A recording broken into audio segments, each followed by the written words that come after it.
once it happened 2, 3 times, you cut with the chase. I was in the light immediately, and I was already there at home in the light. And I'm like, and it's when I heard for the first time, compared with the other two experiences, the question if I wanted to stay or I wanted to come back. So I was asked before. I said, nobody asked me anything. I was pushed back. This time I was asked, and I'm like, when I heard you want to stay, I'm like, of course I want to stay.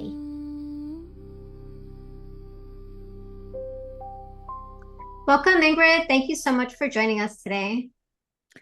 Thank you for having me here. It's such an honor to share with you and with your audience. Thank you.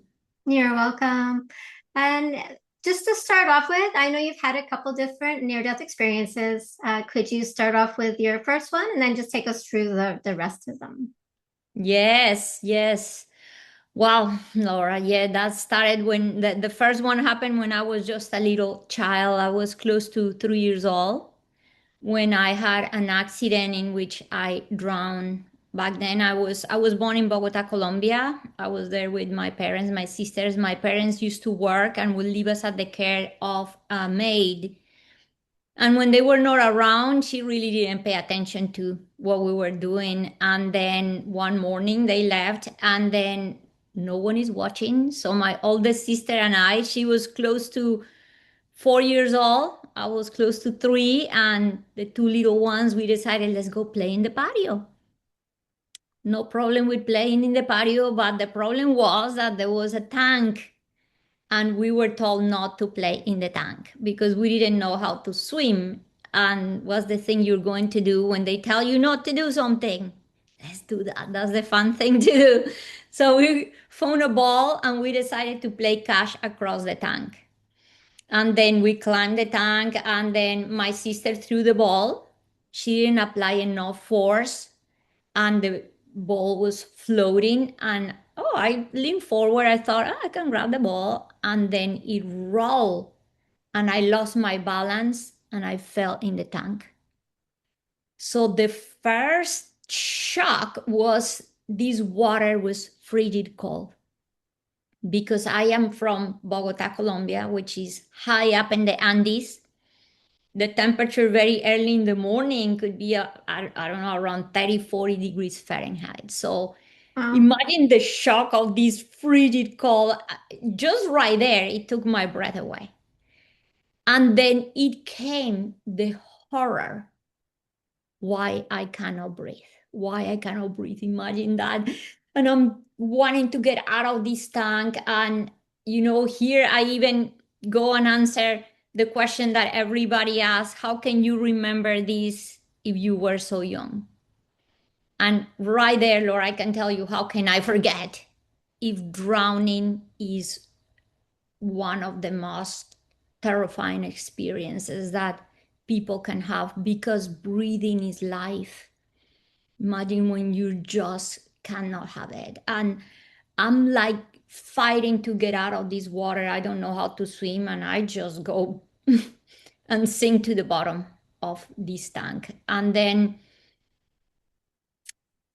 at that moment, again, how can I forget if the word I'm going to keep mentioning after this is contrast? If suddenly I went from that horror in just a blink to peace, serenity, calmness. I didn't know what happened. I just knew I don't have to breathe. I don't have to go anywhere. I don't have to get out of the tank. I don't have to do anything. And it's when more of this contrast happened.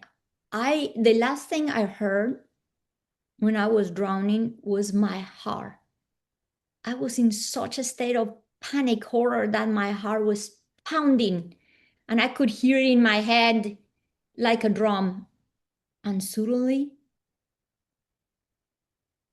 silence, complete silence. And I call this silence the silence behind the silence. Why? Because it was peaceful and serene and good. And I craved this silence for the rest of my life. reason why I cannot forget this, because I wanted it back. And later I will hide in closets, under the bed, under the sheets. I want, because I thought it was an outer silence and I wanted it back. It took me many, many, many years to understand that that was not something of the outer, it was something of the inner. And then going back to the experience, and now that I am in the silence, serenity, the last thing I saw with my eyes open was darkness. This space was entirely made of cement. It had a roof. It was early in the morning. It was a dark space. And the last thing I saw when I drowned was darkness. And suddenly, Laura, light came from below. And it was a light that was soft, but it was able to illuminate the watery surroundings. So imagine going from darkness to now there is light. It's like when you're in a room in the dark and somebody brings a candle and you're like, oh, now I can see. And then I started to see bubbles, and the bubbles were surrounded by light. And it was that feeling of like, whoa, now there is bubbles. This is fun. And then I started to chase the bubbles. And it was like chasing the bubbles that I turned around and I saw my body. And my body was suspended in the water. And it was the feeling of like, oh, that's my body. Like it wasn't like a shock. It wasn't nothing that produced fear. It was like a realization. It was like, oh, that's normal and that's my body. And when I saw the body, like I said, it didn't shock me to see the body, but what shocked me, and it's a memory that is still so vivid in my mind, was the eyes. The eyes were open. Those eyes were like staring like at nothing. And then, how we said that the eyes are the mirror of the soul? Mm-hmm. Was like the eyes were empty. And it was that shock, like, whoa. And it's, to me, later in life, is the realization of the feeling like, wow, that was just a shell. That was just a shell. And it came the next contrast. I was born as a very sick child. And for almost 3 years, I felt unwell. I was born with respiratory problems, and I didn't even know what was to feel well. And now I am in the state of complete and absolute well being. Imagine, like, feels so good. So when I saw the body, I thought, I'm not going to go back there. Like I had that clarity and I made that conscious decision. I'm not going back there. And I turned around and I left the body. And when I left the body behind, I started to see flowers. And these flowers are blooming from nowhere. And I'm like, wow, all amazed about the flowers. And then I started to see the flowers and I was picked by the flowers. And when I was picked by the flowers, I'm being carried. And it's like I in the feeling of like completely relaxation, like just joy. And it was when, like in a flash, suddenly I was floating above the maid. I was in the room where she was, and I'm floating, like I'm looking at her from above, and I'm like, whoa, that's Maria? And Maria is completely unaware of what is happening.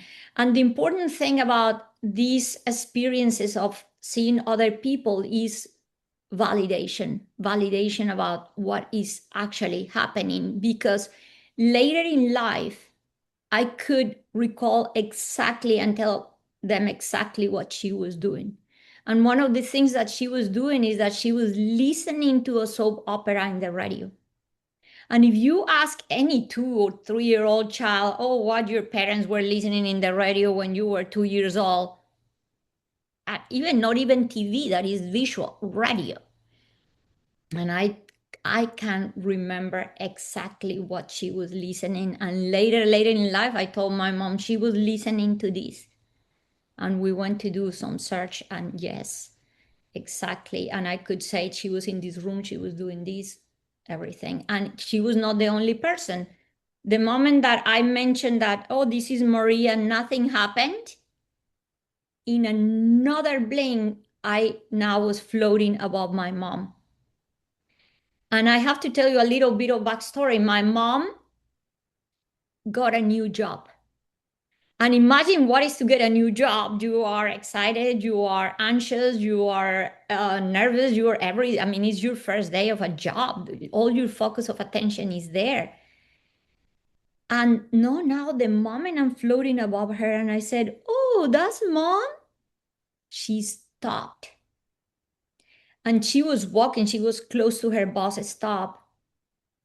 And it was blocks away from home. Imagine now she's going to waste all this time. She's not going to her new job. No, she stopped.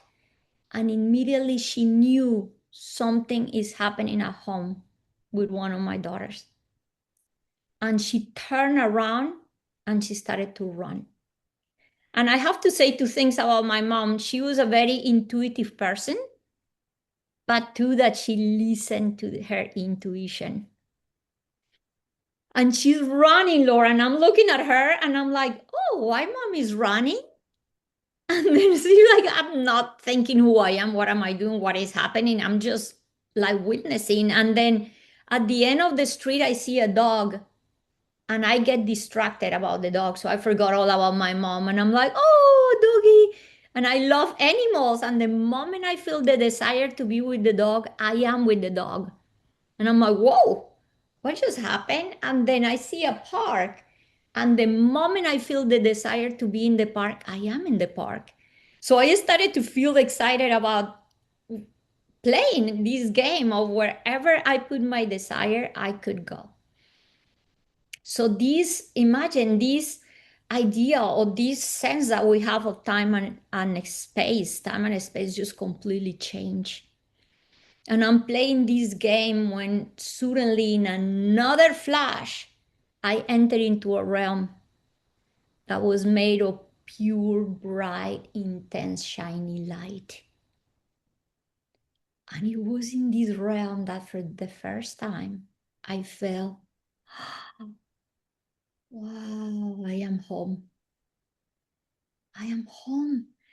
And what is to be home? It was the feeling of belonging, the feeling of welcoming, the feeling of familiar, the feeling of warm and cozy, and oh, like you're in your favorite couch with your favorite pillow and your pet watching TV. I don't know. Imagine that feeling, is embrace, is I don't know. And then I'm like, this feels so good. And it was also the first moment when I realized, wait a minute. Although I had seen my body in the water, at to that point I didn't ask who I was, or I didn't realize who I was. You know how people ask me, how could you say that you turned around, that you went, that you came if you were not a body? And I said, that's the point, that up to that point, look at what happened when you so identify. When you identify with the body, you think you are that. Even though I saw the Yep. body, didn't know what I was or who I was. And at that moment is when I realized, wow, I am not that. I am not that body. I'm not that person. I am not that. And it's when I realized myself as a being of light. And it's when I also started to feel the sense of connection, that I was connected with everything, that I imagine when you're so little, you're just starting to feel and develop the sense of individuality. So Right. close to 3 years old, you imagine if you're older. That's why for people that have this kind of experiences older is even harder, because you lose your world, everything you thought you were, and now you're all that structure and all that conditioning falls. For me, it's like I'm just starting to get that sense of individuality, and now I realize I'm not this. And I started to kind of feel the sense of dissolving. And I was still having a sense of self, But even that, Laura, went away. And there was a moment in which I experienced what I call nothing, nothingness. Some people call them non-self, emptiness, but this word nothingness is kind of creepy, scary. So through the years, look, it took me so many years, Laura, to put this into words, to find the right words, the right analogies, the right description, because this is a state of being where there's no narrative, there's no description, there's not. I think that I have here also so many experiencers that there's no really words to Right. describe. But you find that the best way to do it, and through time, I just found an analogy. I say, imagine that there is a huge stadium, and in the middle of the stadium, there's a little tiny box. And all I thought I was that box. And suddenly the box opens, and you realize that, whoa, is nothing because it's nothing that I thought I was. But at the same time, is everything. At the same time, is wholeness. At the same time, is totality. So I could just say that is the state of pure potential, is the state of pure consciousness and absolute presence. And if I would have any word, if there's even a possibility to describe it as an emotion, is what people come to describe as bliss. Bliss, you're just in your total state of being. And then I am in that state completely when my mom finally arrived home. And this is the other thing, Laura. My mom knew exactly where to go. She didn't waste time. She didn't go other rooms because, yeah, the body cannot hold that. The biology is the biology. My mom went to the back of the house, and my oldest sister was still there. She didn't call the maid because we didn't supposed to be playing there. So you don't want to be scolded. So look what a child would do. Like, she didn't go ask for help. She's trying to get me out. And talking about witnesses, my sister is another person that, even though she was 3 years old, close to four, she never forgot this experience. That's how traumatic it was. And she's trying to get me out. She looked at my mom and she's like, Mom, Ingrid is there and I cannot get her. And then my mom got me out of the water. She said I was like a raggedy doll. No pulse, no breathing, completely pale, blue lips, blue fingers. And my mom, this is another amazing thing, Laura. She worked with children and she have got some training, whatever training they gave her in the past, to do CPR. And my mom started to do everything she knew to revive me. I didn't feel anything, nothing at all. I was completely disconnected from this reality. When suddenly I felt like I had jumped. I would say like if I was pushed, because it was not my decision.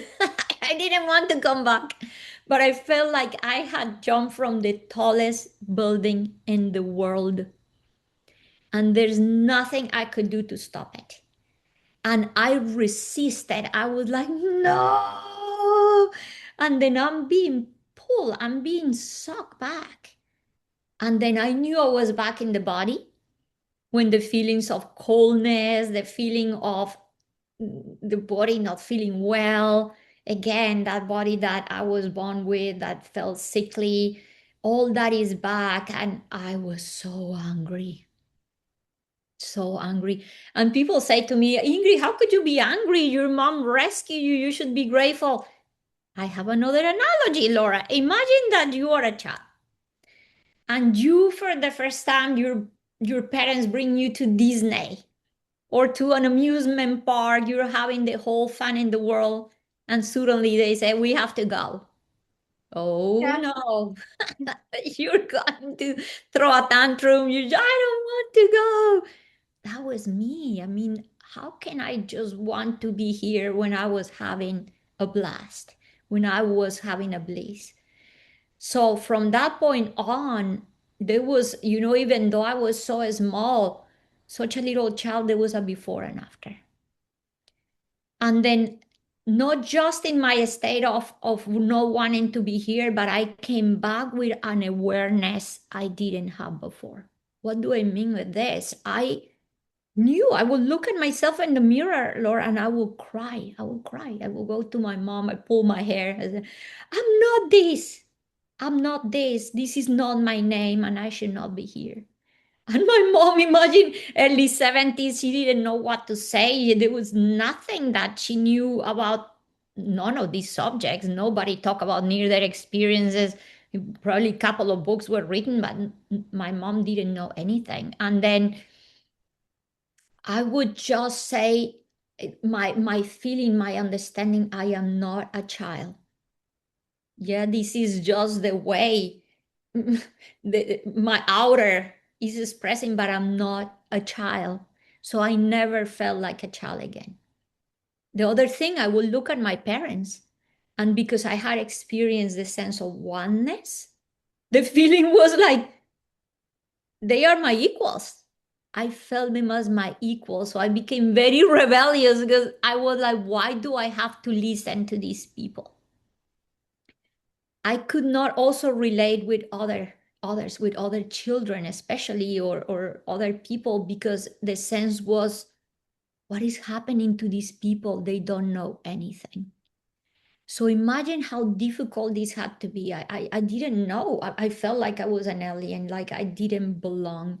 And to make matters even more, I don't know, is it more complicated? Is that, or to also validate that something really was happening with this child, is that I'm just about to be 3 years old.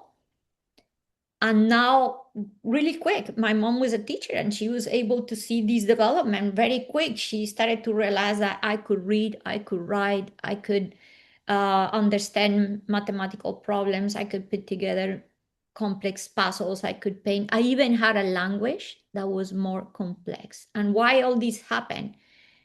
Because I came back already with the ability to understand, or say that is like the abstract mind already was shining in me, because this the capacity to have the abstract mind only happened to children when they are about 5, 6, 7 years old, and I already came back with this. So for me, it's like my learning capabilities were astonishing, and even later when I joined a school, it was easy. It was easy. So for me, the feeling, Laura, wasn't that I was learning. The feeling was like I was remembering. It's like I'm just remembering. And in a school, there was no programs for children like me. So later on, mm, the teachers will be aggravated because, when there's a child that is talking too much or correcting the teacher or asking too many questions, is like, Mm. you go to that corner and you let us be. So that's the way things were for me. It was incredibly, you think that, wow, all these gifts, but at the same time, a lot of these gifts became burdens because there was not sense of belonging. I was the child that was weird, the child that was different. So later it's all this bullying at school, all these things happen just because I felt that I didn't belong. And to be able to, let's call it, to survive, or to be able to overcome or work with this, the most incredible, let's call it, another gift or miracle happened, and is that I started to communicate with what I call beings of light. And the way this happened, I started to have out of body experiences. So right after my NDE, I kept going. Every time I went to sleep, I went back to the realm of the light. And nowadays we call it out-of-body experiences or astral traveling. What I have discovered is just simply we are multidimensional beings and we're able to open up to different levels of reality depending of where our, I call it, say that you're a radio, where our dial and where the antenna is. So we just have access, is just all different levels of consciousness. So I was able to access again that realm of the light. And then in one of these journeys, it happened that I was sleeping a lot. And of course, my parents fired that lady that wasn't paying attention. They hired another one. But if I was sleeping and she didn't have to do anything, then that was good. So that gave me chance to sleep for hours. And then in one of these journeys, one day I was completely surrounded by starlight figures, just like that beautiful background of yours, but it was all light, and I am seeing starlight figures, orbs shining in all colors. And then in another journey, one of these starlight figures or orb is shining in gold, and it shaped itself into a human form. And it touched me in the head, and it's when I said, "Oh, you are a being of light." And I had realized myself as a being of light too. So it's like, oh, I get what you are. And incredibly, Laura, later in life, when I was about, I don't know, 12, 13, there was a movie called Cocoon, which is a Mm, movie in yep. which the extraterrestrials come, and one of the extraterrestrials is peeling the skin off and light is coming from inside. And I'm like, that's what we are. That's what we are. And everybody just kind of look at me like, is this child crazy?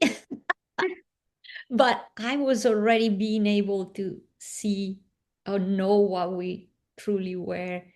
So it's like, that's how I started to feel more the sense of, oh, like I'm just navigating a world that is more peaceful. I was feeling at home every time I went to sleep. But of course, I could not be the child that was sleeping forever. So to solve this problem, one day, now I'm about 4 years old and I'm taking a shower, relaxed there, when in the bathroom, a blue, intense blue or blue light happened in the bathroom. And I'm like, now the beings of light are here. And I started to see them everywhere, which was very important because now I didn't need to be sleeping, or I didn't need to be like zone out. I was like, now could be here and be in the presence of these beings. And that was the beginning of a teaching, Laura, that I came to understand years later. And when I started to feel good here because they were here, it opened me to the understanding, oh, I don't have to go somewhere. So it was the understanding home is not a place, it's a state of being. Because I started to feel the sense of home here because they were here. So I started to feel they didn't say anything or do anything, but in their presence, I just felt good. I felt like I was like at home. I started to feel the sense of playing with my sisters, of interacting and being more like in this world. And this is the other thing. Although I was feeling better, I was throwing these big tantrums because I didn't identify with my persona. So it was a moment when they were calling me for dinner one night, and they're like, Ingrid, Ingrid. And I would like, don't call me like that. That's not my name. I would feel aggravated. And then they said, the lady came, Ingrid, that we're calling you. And I said, don't call me like that. That's not my name. And she's like, then what is your name? And my answer was, I do not need one. Oh, they sent me to bed. Of course, nobody understood what is happening with this girl. And then I'm crying and I'm like all upset. And it's when, for the first time, I heard voice. Before, in the presence of the beings of light, I was seeing, I was sensing, I was smelling, smell of like amazing flowers. And now for the first time I was hearing and I heard it's going to take time for them to understand that names are not needed in the realm of the light. Meaning, of course, in the spirit, in the realm of the pure potential, labels are not needed. And they said to me, as you are already knowing. And I, of course, later, Lord, I understood in my human experience, it's important to have a name. The names are beautiful, they carry energy, it's important. But now I knew that at the core, it was not needed. They also say that all the experiences I was having and the experiences I was going to have someday, I was going to share, but they showed me a future. They say for now, they are not understanding. So they told me to be quiet about it. And in my mind, it was like, what is not to understand? What are you talking about? But yeah, soon I understood. And especially, Laura, these children, like, oh, yeah, it's imagining. It's so Mhm. creative. It's making these stories. So, yeah. And then I also received the message that there was going to be people in my path that was going to validate, that was going to guide me, that was going to understand me and was going to be close to me in my path. And yes, these people definitely was there. They appeared in my path, and the first one was my mom, and then my grandmother, and more people started to just be who I needed, yeah, to be validated and guided. So yeah, that's just been like that long journey when I was a little child. Yeah. It's pretty intense, as a little child.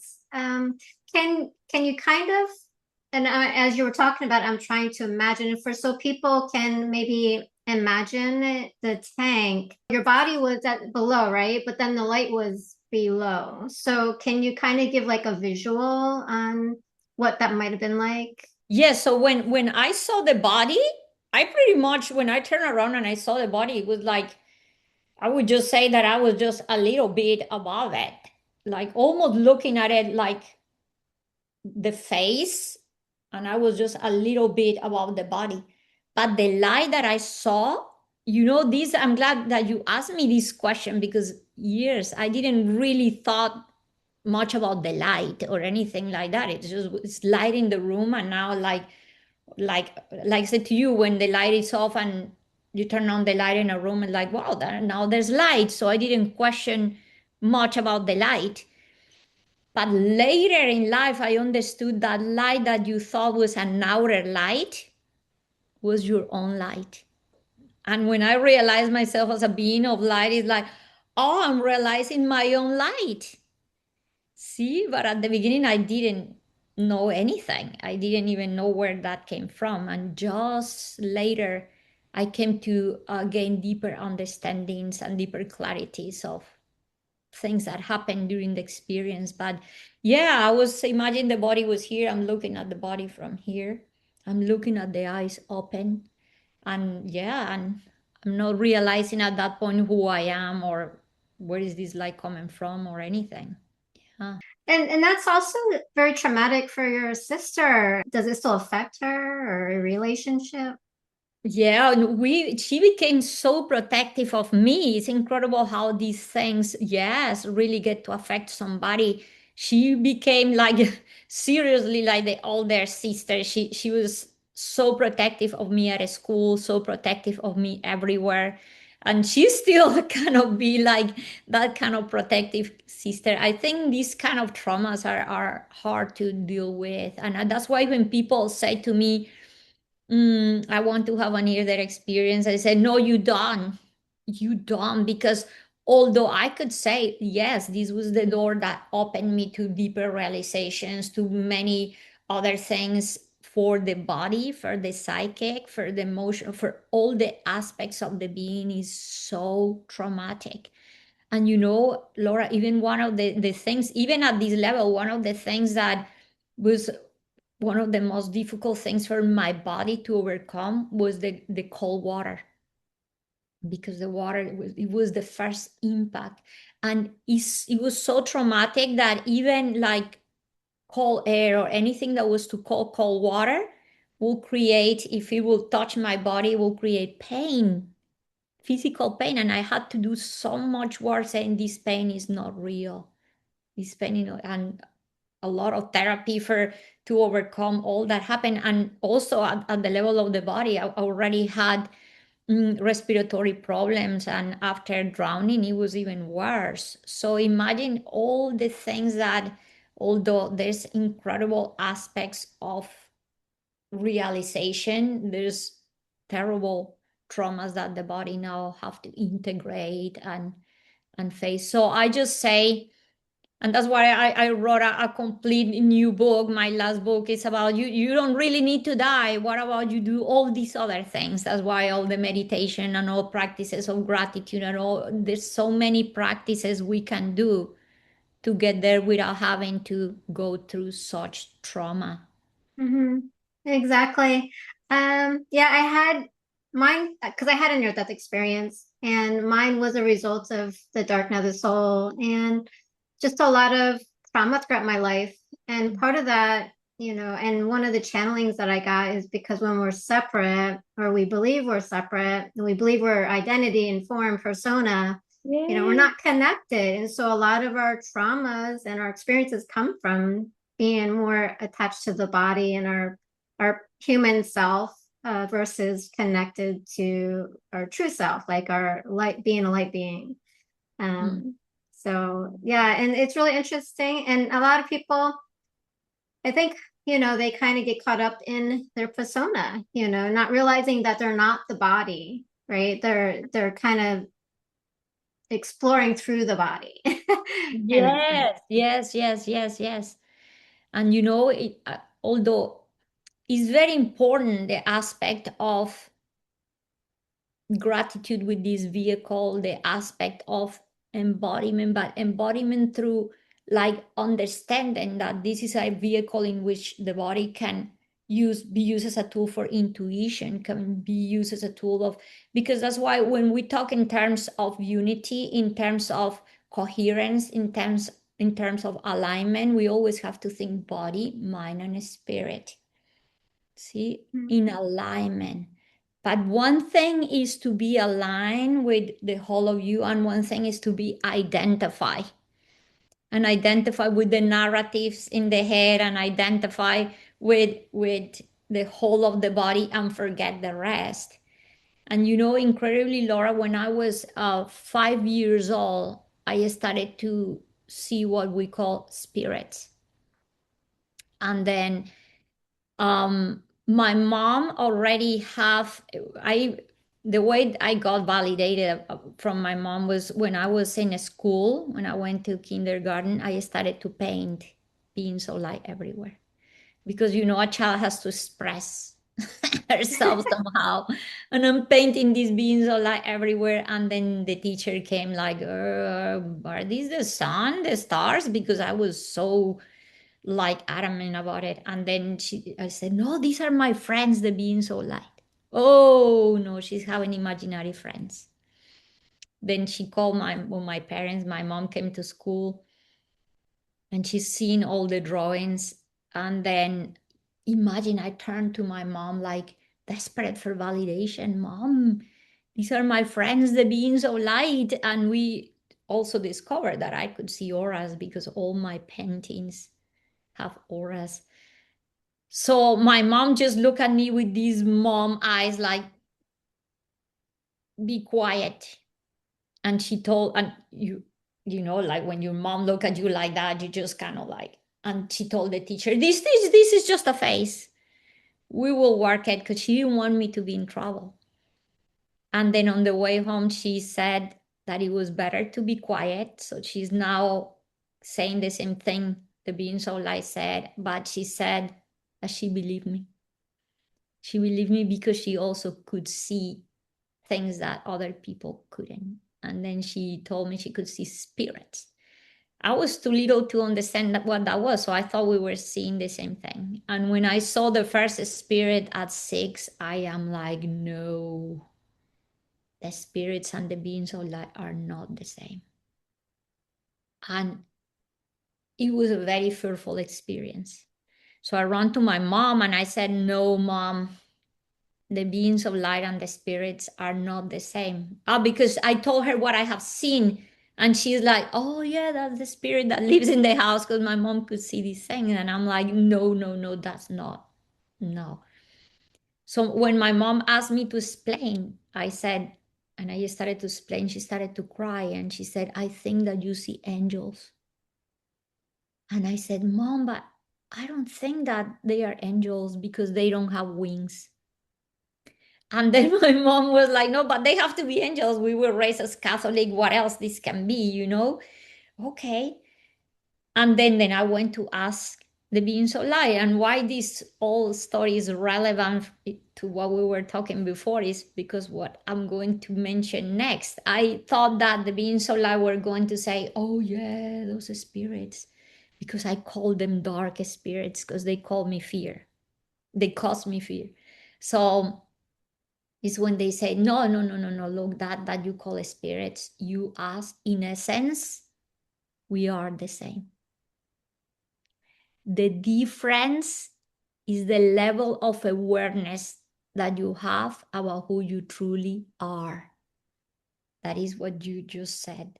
See, if you are completely identified with the narrative of your mind and with your physical reality, you get trapped there.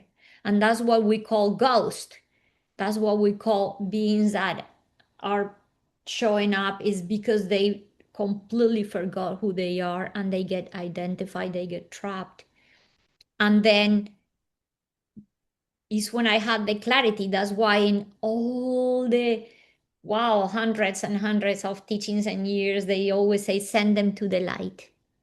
Remind them the light. What does it mean? Remind them the truth. Send them to the light that they are. Remind them who they truly are.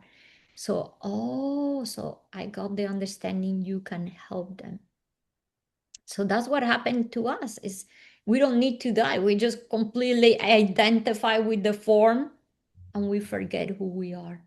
And in Mm-hmm. forgetting who we are, we get lost and we feel empty. And it's when we start feeling depressed and we start feeling like we don't belong and that we're alone, is because we just have forgotten our nature. And then why they caused me fear? It wasn't because they were bad, it's because same here, like it is above is below. Like when somebody is completely attached to the matters of the world, is greedy, or is causing trouble, or is attached to this, the vibration of that person is low.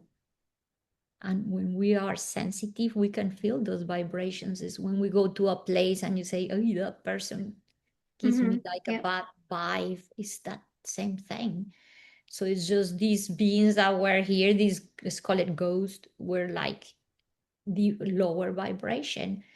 And I was connected with beings of light. I was vibrating pretty high. So that was the shock. It was just vibration. And I asked them, of course, my mom said that you're angels. Is that what you are? And the answer was incredible. They say, we are what you want us to be. Meaning the universe just presents. It's the universe is so compassionate, Laura, that it presents to you in the way that is important for your growth, for your evolution, for your understanding. So it doesn't have to be a being of light. I said, because some people say, oh, I want to see beings of light. I said, no, it can manifest in so many ways, in a podcast, in a person, in a book, in experience, in so many different ways. We just have to keep the eyes open. And that's what I call glimpses of light. It's everywhere. Yeah, I love that you say that. And it kind of brings me to this question. And you say it is what you want us to be. Because there's people who believe in aliens, there's people who believe in spirit guides, there's people who believe in angels, all these things. Is it really just what we want them to be? is what kind of brings me to that question.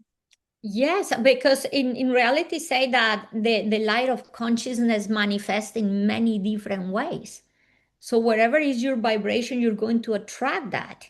So if your vibration is in the level in which you attract the presence of an angel, that's what would happen. Your vibration is in such that you attract the presence of a archangel or ascended master or an alien. That's what would happen. Where I always say, where is your dial and where is your antenna? Wherever you are, and that's incredibly. I said everything is a reflection of the inner. So what is that we're really attracting? And sometimes people say, oh, but Ingrid, I say that I want to see a being of light. It's not about saying it, it's about where are you vibrating? Because I can say many things, but imagine it's like a train with two heads. You can want it all you want, but if you're not believing it, if you're not really living it, if you're not really feeling it, then it's not going to happen. So you really have to work. And like if you are that radio, where is your dial? I could just want all I want to hear, like say that your radio is AM and you want the FM frequency. You cannot have it. You first have to shape yourself and shape your vibration until you get there, until you can get connected to those frequencies. So it's the same thing. So yeah, so as you are at a certain level of vibration, the universe will present to you as you need, as your calling. Beautiful. Yeah. And I love from the first experience you because you had said that your mother was very intuitive, and we're all intuitive. I think we all have abilities and we can connect. And the thing that I liked about what you said is like she listened to it, right? We have these, but it's important that we listen to it, which is a great takeaway. Because a lot of people bypass it. They listen, they hear it, they sense it, they feel it, but they don't follow it. No. Yes, yes. Laura, I think that the mind is too noisy. I said that we have four voices talking in the mind. One mind, one voice is the voice of fear, always like in surviving, always in like attached to the past and the fears of what was and creating a future that don't even exist. There was one day and a student goes to his teacher, to his master, his guru. Teacher, how can I overcome fear? And the teacher said, you cannot overcome something that doesn't exist. Because fear is attachment to what was. The mind is thinking, oh no, this happened, this happened, this happened. And you go from there and you create a future that doesn't even exist. So we have these voices. So three of these voices are very loud, which is the voice of the fear, the voice of the ego. The ego needs validation all the time.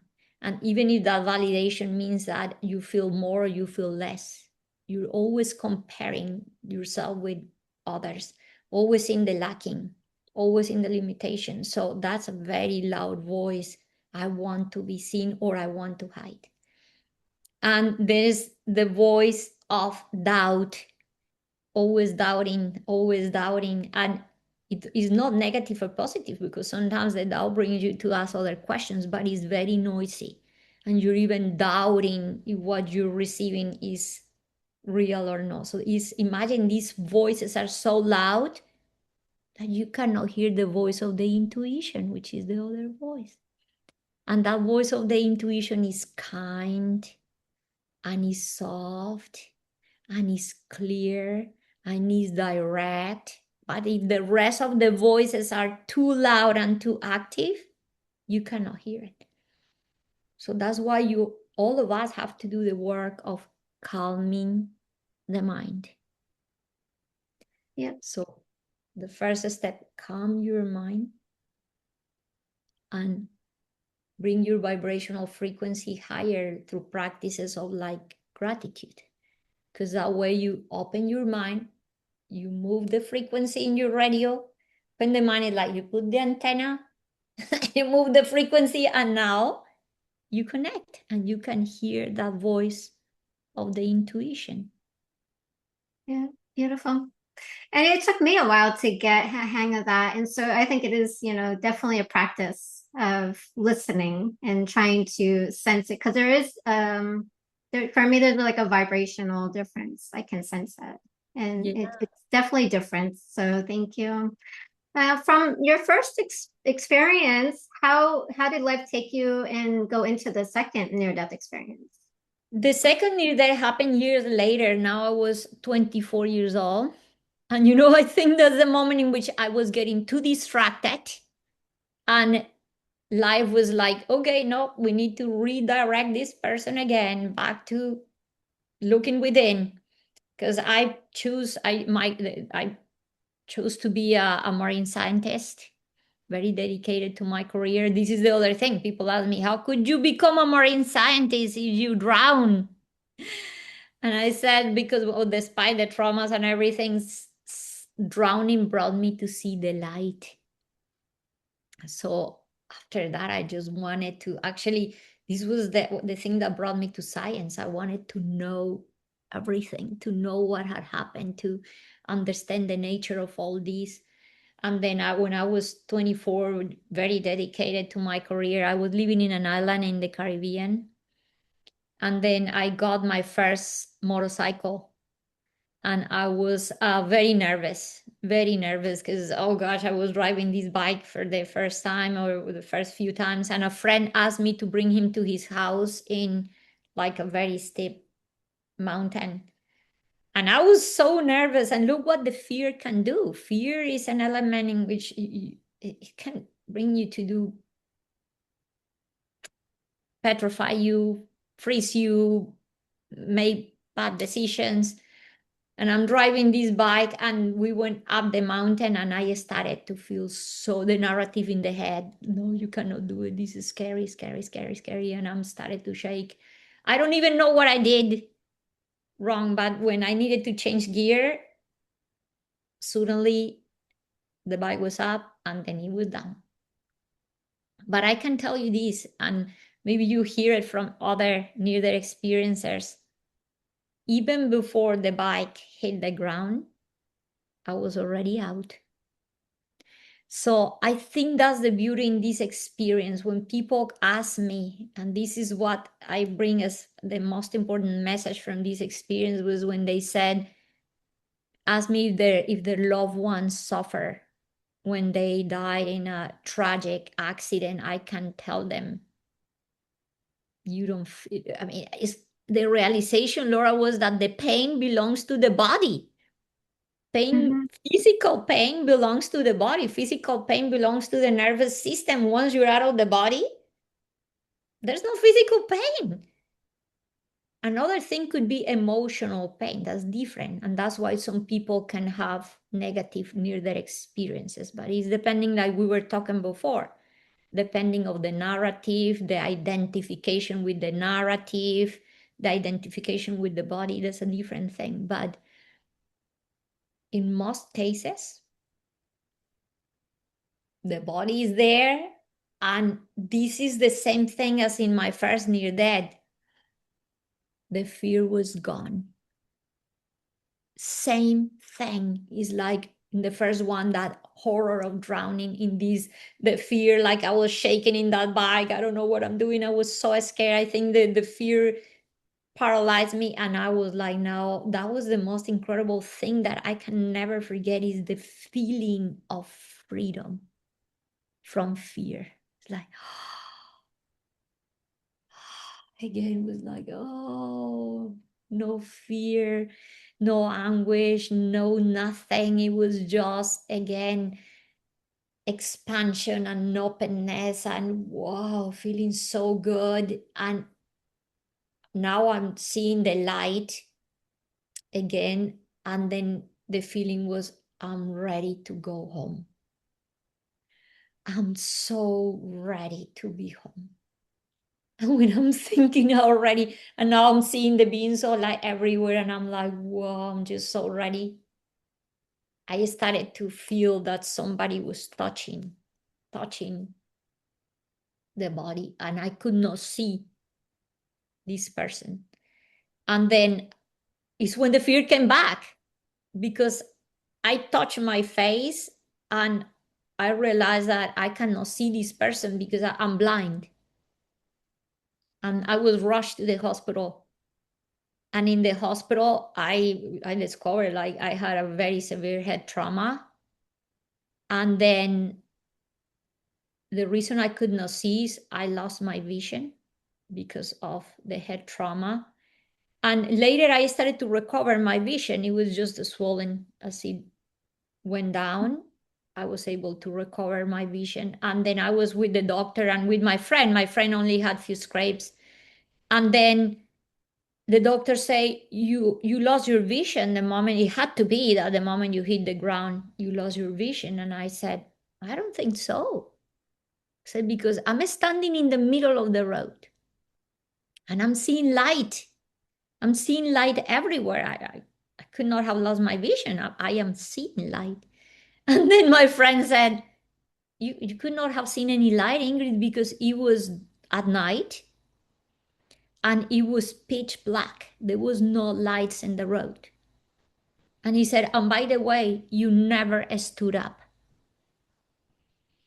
And it's when I realized, Laura, that that was nowadays I know about the possibility, of course, to have your spiritual senses, all the clairvoyance and clairaudience and all the clairs. I know that today, but I did not have clue of that when I had that accident at 24. And it's when I realized, I see, I was seeing with the eyes of the soul. Because if my physical body was blind, I had to be seeing with something else. I was seeing with the eyes of the soul. I was feeling, I was hearing, I was with the inner senses. So that was amazing. And the other thing was the realization when I came back to the body of the connection with the soul and the nervous system. That was amazing. It's like this body serving as a vehicle for the soul to experience. You know what? You know which analogy I give, Laura? Imagine a toaster. And if the toaster is not connected to the electricity, it cannot do anything. It's just Right. whatever. It's an appliance with no use. The moment you plug it, wow, now it has a purpose. Now it can do the job. That's how I felt like, I see this all has purpose. So that was that second near death experience. And it changed my view again. It brought me to, I changed jobs. I went to live in Europe. I started to have other ideas. It just completely changed the way I was living life and thinking and everything. Yeah. Yeah. Yeah, it does change you. And I love that you talk about the senses. And like a lot of people maybe like, well, I don't have, the intuitive abilities. I'm not psychic, I have intuition. But I feel like that we disconnect from that because we are more attached to the body. And we do have the physical senses because we are in physical form when we're here. Um, but when we're out of the body, we have telepathy. We have all knowing. We have our intuitive abilities more readily online, and the clairs, right? That's what we utilize when we're not in the body. And it's just remembering that we can use them here. It's just our cutting them off, Yeah. through our belief systems, the Yeah. fear and the doubt. So thank you for sharing that. Yeah, yeah. Laura, there was a moment in which I said, when people ask me, how can you remember? How can you remember? I said, like, it's like the doors for me never close. It's like the doors for me never close because I kept experiencing. And I kept saying that until one day the beings of light said to me, Ingrid, of course the doors never close because there are no doors. Like you said, we are the ones that put the doors due to conditionings, due to beliefs, due to experiences, due to whatever fears, we start closing doors. So getting veils or getting whatever we call it. And then, but the analogy was beautiful because they said even if the doors or the windows are closed, if you open a little bit, the light is there. The light is always there because guess what? Again, the light of consciousness, the light of God, the light of the kingdom of heaven, whatever you want to call it, is here for all of us always. Mm-hmm. Just, Beautiful. yeah, to Yeah. remove those windows. Yeah. Yeah. Now, before we move into, because you had another one after that, another experience, how was life between your first one and second one? Did you get depressed? How did you adjust? Was it easy for you, or did you relate or to like your environment? Because you've already kind of talked about how you were changed, like you didn't resonate with the name, you didn't resonate with certain things. How was life between the first one and the second one? Very, very challenging. Very, very difficult. I think I can say that I had a lifetime of depression. And I was diagnosed with what is some call like existential depression. I could not be here. And then but there was another person that was very important in my life, and I think it's very important to mention this because this is the also the reason I found some sense of peace and some sense of belonging. I was my father, mother, my grandmother. She was the one that guided me through the path of spirituality. So I'm so glad you asked me this question because if it's just experiences, Laura, and there's no way to make sense of these experiences, especially being so young, I don't think, I mean, even the beings of light being there, but if I don't have a sense of all these, I could not explain anything. I think I would have gone crazy. But my grandmother, she was an incredible woman. And she was raised as Catholic, but she was like a very rebellious woman. And she always knew there was more. She had this inside, and she joined an order called the Rosicrucian Order. Okay.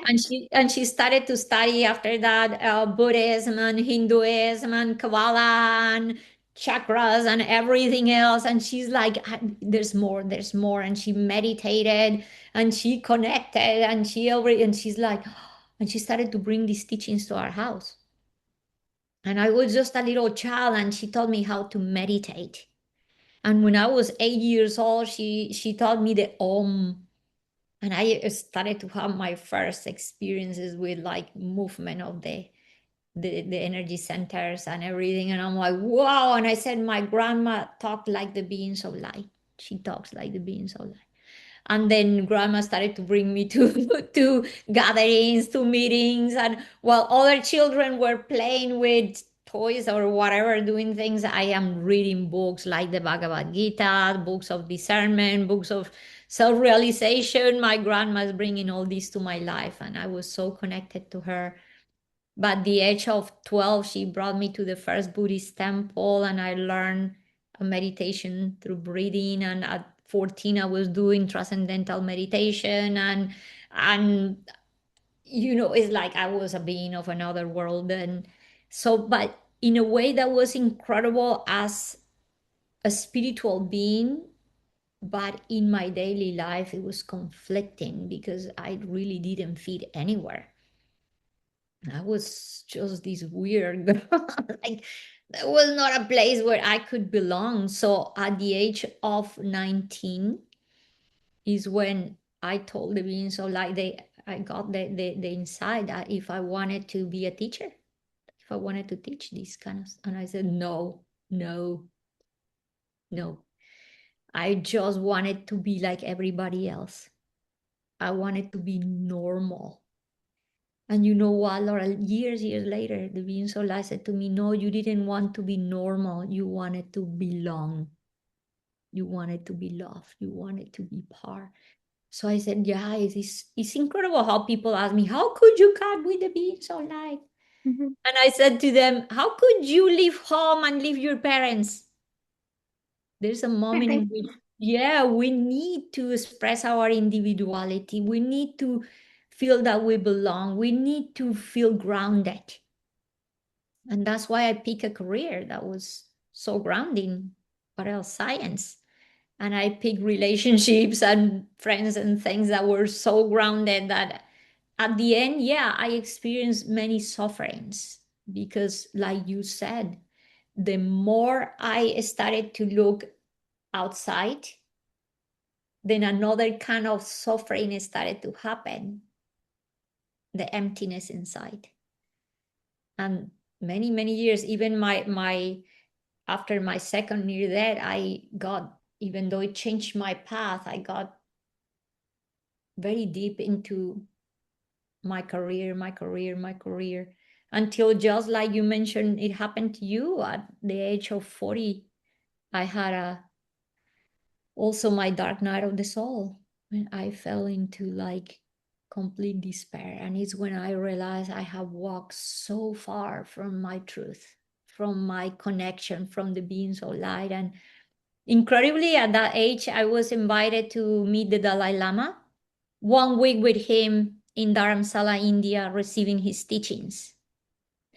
And I had like the possibility to be into just a deepest space of course, meditation, connection. And I just realized how far I have walked from my truth. And it just kind of spiraled into that dark night of the soul. But that brought me to what I call an awakening, a big awakening. Mhm. Yeah.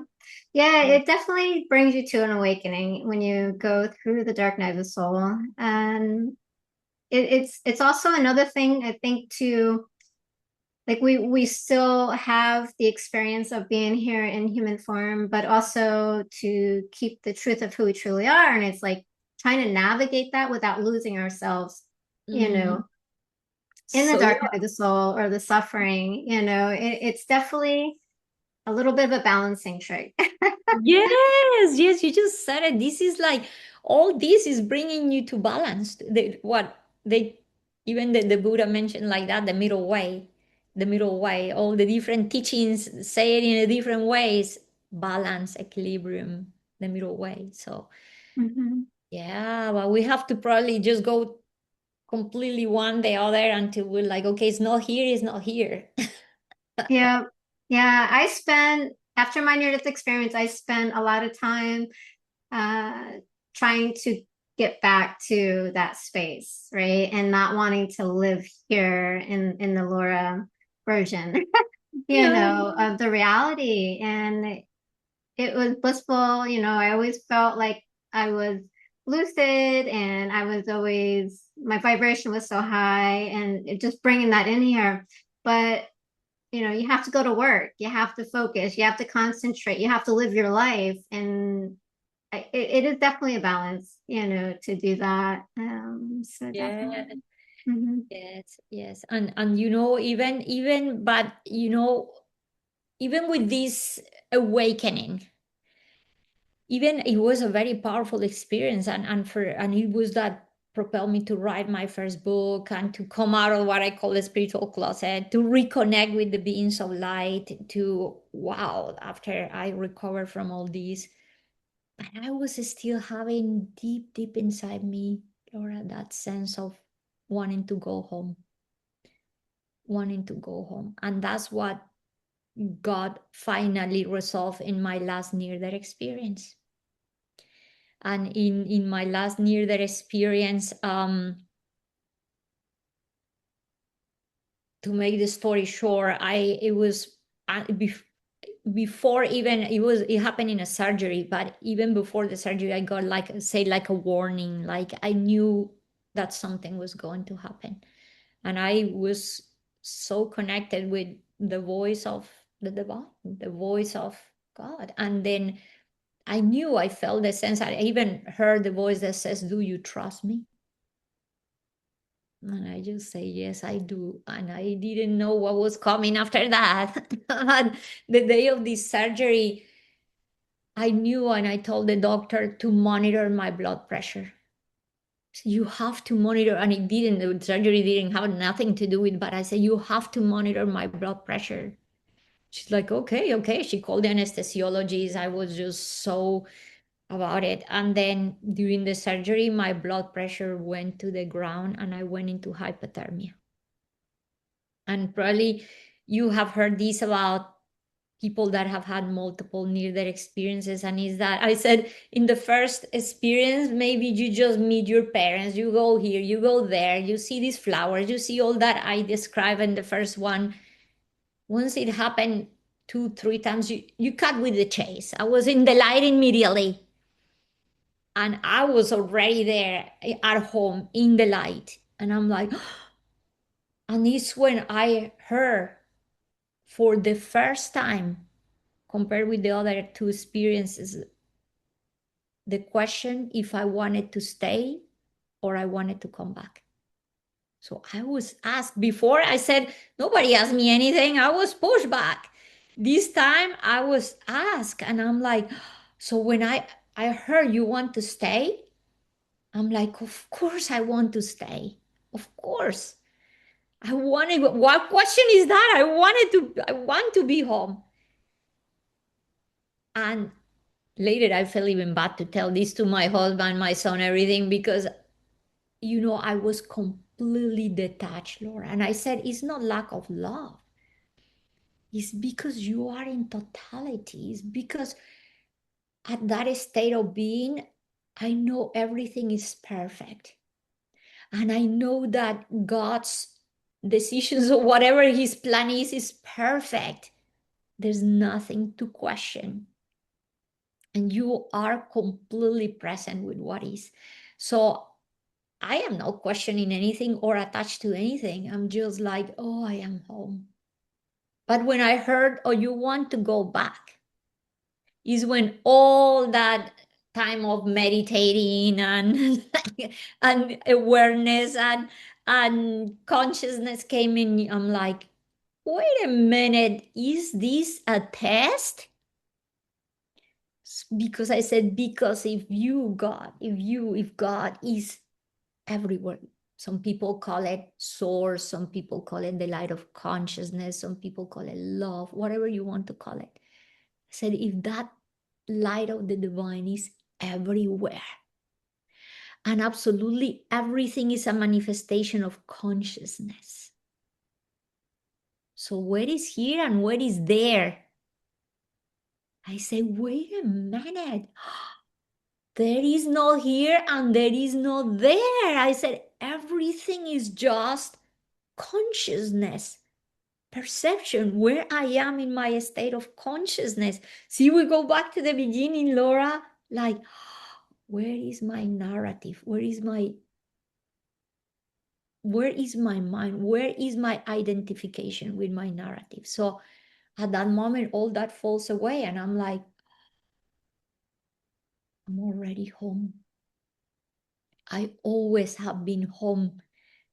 And it's when that teaching I was mentioning at the beginning was just opening up, I got it. Home is not a place, it's a state of being. And at that moment, the only thing that came to my mind was to say, keep me where I can serve you the most. And whoop, is when I started to feel the pull, like what anchored me back. My son, my husband, my purpose, my this, my life, everything that I needed an anchor to come back. And that was the pull. And once here, I realized, wow, I get it. And I got this clear analogy. I said, imagine that you're here and you put these goggles, virtual reality. And in your virtual reality goggles, you go up and down and left and right and here and there. And you feel like, even if you're in a roller coaster, you feel all this. You remove the goggles and you realize that you never went anywhere. That you always been there. That you always been that. And I'm like, wow, I always have been home. I just have to realize it. I just have to remember it. So this is the path of remembrance. This is the path of remembering that you always have been that. We just forgot. We just got distracted. And it's also when I realized, wow, it's not about near dead. It's not about dying. It's about living. It's about near life experience. It's about living life to the fullest. So after that, it doesn't mean that I haven't encountered many challenges. Yes, I do, and I guess we all do, and I do every time, but it completely changes the way I see life. And now I see everything as an opportunity to grow, to evolve, to become stronger, wiser, more compassionate, more open, more empathic, more everything else. And just keep peeling layers, opening Yeah. windows. Beautiful. Yeah. And I think sometimes a lot of people will think, well, awakening means no more suffering.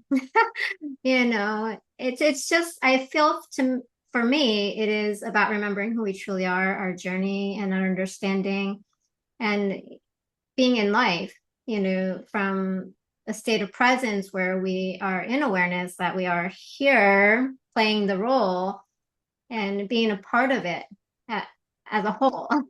Yes, If that makes sense. Um, yeah, but it's definitely quite a journey. And, light awakening doesn't necessarily mean that, you're never going to struggle in life. There's always things that are going to happen as long as you're here. It's just part of the journey. because this is a place of contrast. This is a place of duality. And, like I said, I give an example, an analogy. Imagine the ocean. The nature of the ocean is to produce waves. An awakened being understands the nature of the ocean. If you say you're awakened, but you're expecting that the ocean never produce another wave, so you're not awakened yet.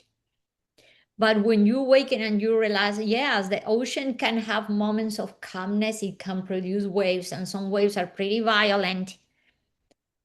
So the idea is not to stop the ocean from producing waves, but to become the surfer of the waves. So the awakened being is the one that, oh, how I become a surfer and how I master these waves. See, and that's why waking up is a process. So in the process of waking up, you start with the little waves. Oh, surfing the little waves until you surf the bigger and the bigger and the bigger and the bigger, and you start like, oh, this is my mastery. And I said to people, what happened when you become a great surfer? You're not going to sit in the couch and never move again. You want the next wave because you know that in that wave, there is an opportunity to prove your mastery, to become better, to grow, to evolve. And that's the path of the awakened being, is knowing that challenge is part of the process, is an opportunity to grow, to evolve, to master. So that is the difference. And I said, how you know you're waking up? Because you suffer less. Why you suffer less? Because you know that that's an opportunity, not an obstacle. Mhm. Yeah, you can go through your trials and tribulations without the suffering, the attachment to it. You can surf right through it. So Yes. definitely, yeah, so beautiful. Is there any other topics or anything that you else wanted to share before we do bring it to a close? Yes, I want to share something that I consider very important, and people ask me how is the way to get there, how without having to die, and I just took short tips so people can feel more connected, more vibrating higher. One, like I mentioned at the beginning, quiet the mind. And I see people, how can I quiet the mind if I have a busy life? I don't have time to meditate. And I said, what do you do when you hit the water for your coffee? Oh, nothing. Maybe watching at the phone. I said, then what about one conscious breath?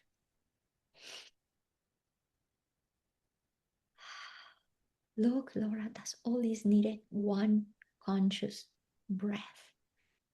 You give yourself the possibility to pause and with intention be present.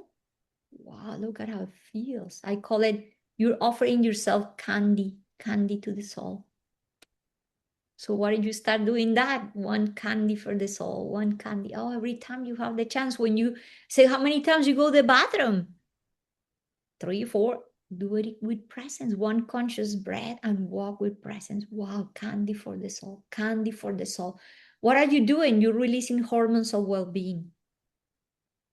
And when you release hormones of well-being, less cortisol, more hormones of well-being, new neuropaths, new chemistry, new physiology, new biology. Oh, now you start feeling that your body is also cooperating with your mind and with your soul. See, you need alignment. So, and all start with the intention of wanting to pause. So that's the first thing. Your meditation, one conscious breath. You know, with your coffee, one sip with the divine. Drink your coffee with presence. Smell it. Oh, this is good. Look what you did. You're giving yourself a gift. And how you elevate your vibrational frequency? Gratitude. And I want to leave you with a teaching. The being so light said to me, you don't imagine how grateful every human being would be if you realize that for you to exist, trillions and trillions and trillions of subatomic particles have to be in agreement. You are divine. You are a divine being. The universe agree. These atoms, these particles agree to be you. They could be anything else. They agree to be you and hold you, hold the integrity of what you are. That in itself is a miracle. So when I even see a pen, anything else, I'm like, wow, trillions of particles agree to be this pen. And it was created through the creative thinking of the universe. Somebody connected, created this at some point. Wow. And I do it with the water, and I do it with the flowers, and I do it with my hands, and I do it with all of it. And I'm like, how can I live a life where I am more in gratitude? And gratitude is one of the highest vibrational frequencies there is. And people say, how come it's not love? And I said, look, look, look. What are the things you feel grateful for? The things that make you feel great. And what are the things that make you feel great? The things that you love. So love and gratitude are synonyms. So when you're grateful, you're starting to know love from within. Not the love that we think that love is out there, sometimes the neediness or whatever. No, you start really appreciating, really loving, really knowing that from within. And then you elevate your vibrational frequency. And at that moment, that analogy of the radio, dial antenna, and you can connect with inner wisdom, with creative thinking of the universe, with anything else that you want to connect with. I love that. Yeah, I do my gratitudes at night, and like when I'm on my nature walks, I say thank you to the plants, the trees, and the water because I love walking by the ocean, and it definitely puts you in a different vibration and energy. And it's great to do at night and when you get up in the morning. I don't know if you have a certain time that you do yours, but I find that to be helpful for me. Yes, and yeah, if somebody find it that is best for them to have certain moments, and you just do it how it feels. But if it happens at any time, then it's you know what I think, Laura? I think that all these practices have to be fun. Because if we just create another chore, another schedule, sometimes it just gets kind of like heavy, like, oh God, I forgot to, or guilt, or I didn't do it today. It has to be fun. I said, oh, this is like, I said, like a candy for the soul. Okay, let me do, wow, it feels good. it feels good, let's keep doing it. So make it fun, make it fun. Life has to also, have to find these moments of joy, these moments of making all these practices something fun. Mhm. I Yeah. agree. Yeah. Thank you so much, Ingrid, for sharing your journey and your experiences. And where can people find you if they wanted to get your book, check out your website, or if you provide any services? Yes, so I have a website, ingridhonkala.com. So far, I have published four books.